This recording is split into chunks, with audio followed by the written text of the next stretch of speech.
everyone. I missed you. I started this YouTube channel so that we can communicate and I can teach you some things and maybe read you some stories and give your parents a little bit of a break. And you can go on YouTube, which is one of your favorite things to do. So happy St. Patrick's Day. Since today's St. Patrick's Day, I chose an Irish folktale called Jamie O'Rourke and the Big Potato to read to you. And if you remember, a folktale is a story that was originated from a country or a group of people, and it's passed down and retold over and over again. We read Ping, which was about the duck. That was a Chinese folktale, and Tiki Tiki Tembo, which was a Chinese folktale. How Chipmunk Got His Stripes, that was a Native American folktale. So now you'll be hearing an Irish folktale. As we're reading, I want you to think about this question, which is, why is it important to not take the easy way out of things? Okay? And I think a lot of us try to take the easy way out of things to get things done a little bit quicker, or we think it's going to be easier. So we're going to read in the story and find out if that works for Jamie O'Rourke. Here we go. Jamie O'Rourke was the laziest man in all of Ireland. He would do anything to avoid working, especially if it had to do with growing potatoes. Sounds like some of you when it comes to doing their math work. Jamie O'Rourke, his wife Eileen, would say, "We'll have nothing to eat this winter if you don't go out and dig up the pratties." "Oh, the saints preserve us," Jamie would whine.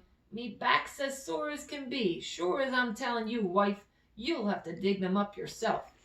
I'll break in two if I so much as get up out of this bed."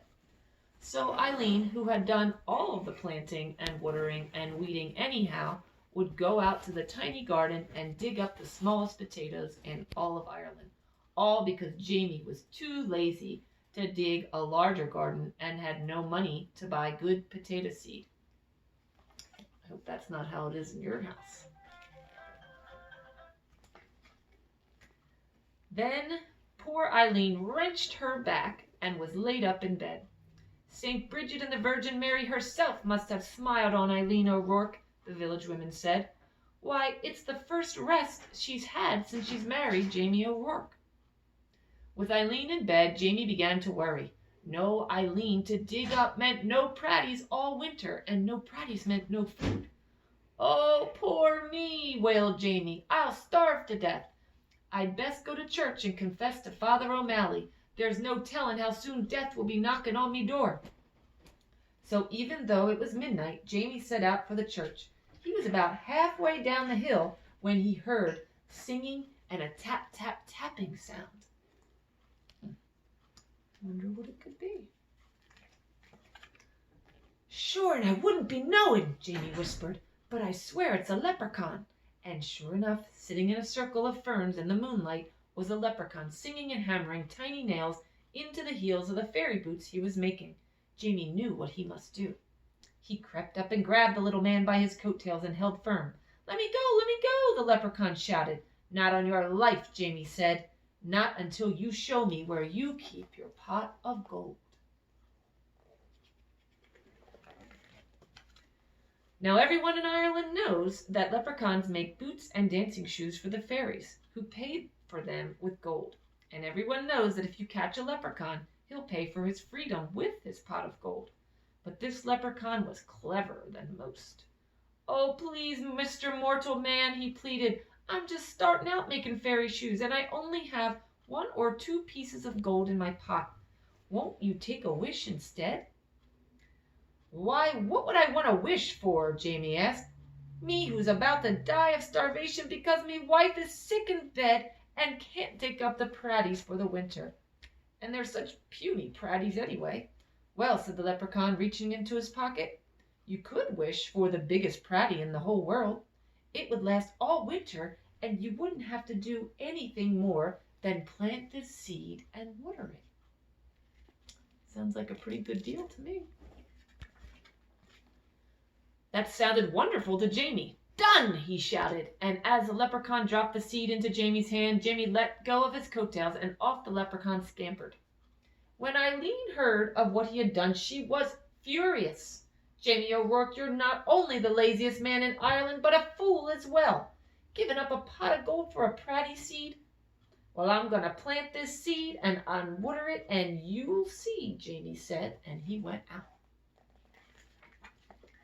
And faith, Eileen did see. In no time at all, the biggest, finest potato plant had sprouted out of the ground, followed by the potato itself. It was so big, it pushed up not only all the dirt in the garden, but the garden shed and the corner of the cottage as well. Well, surely now it's ready to dig, Jamie said proudly. That's a big potato. He hoed all around it, but he couldn't dig the pratty out of the ground. He got a beam and a big rock and tried to pry it out. He pushed and he pushed, but it wouldn't budge. As he was pondering what to do, his neighbors passed on by their way to the village. They couldn't believe their eyes. They couldn't wait to tell everyone else in the village what they had seen. And before you know it, the hill up to Jamie's house was filled with villagers coming to see the giant potato. Where did it come from, they asked. Jamie told them about the lucky night he had with the leprechaun and how smart he had been. Why, anyone would have just gotten the pot of gold, he bragged. But the biggest pratty in the world, well, that took some doing.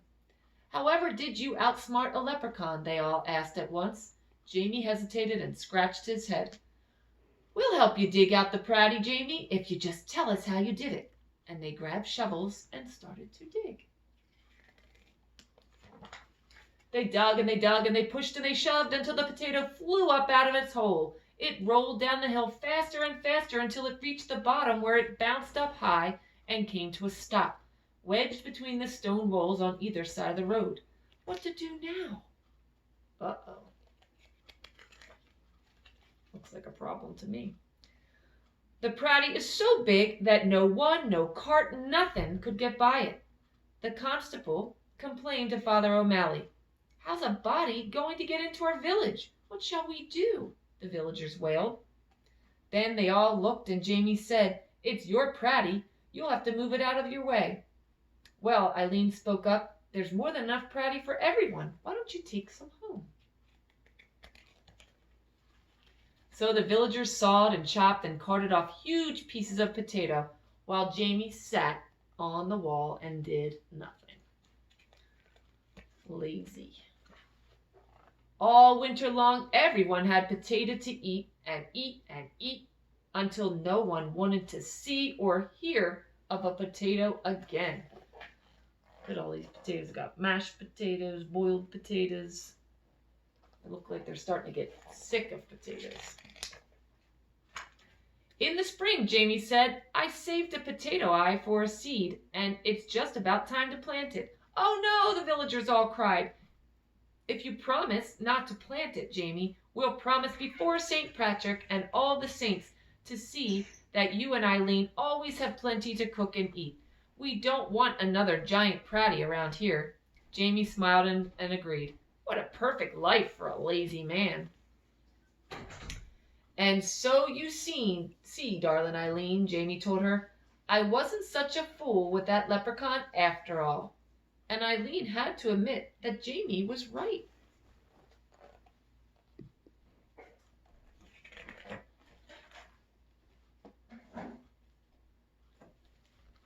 The end.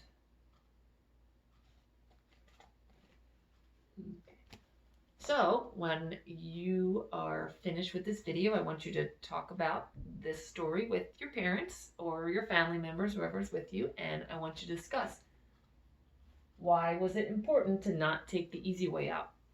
In this case, Jamie kind of took the easy way out and he let everybody in the neighborhood help him, and it kind of got him in trouble because the potato grows so big.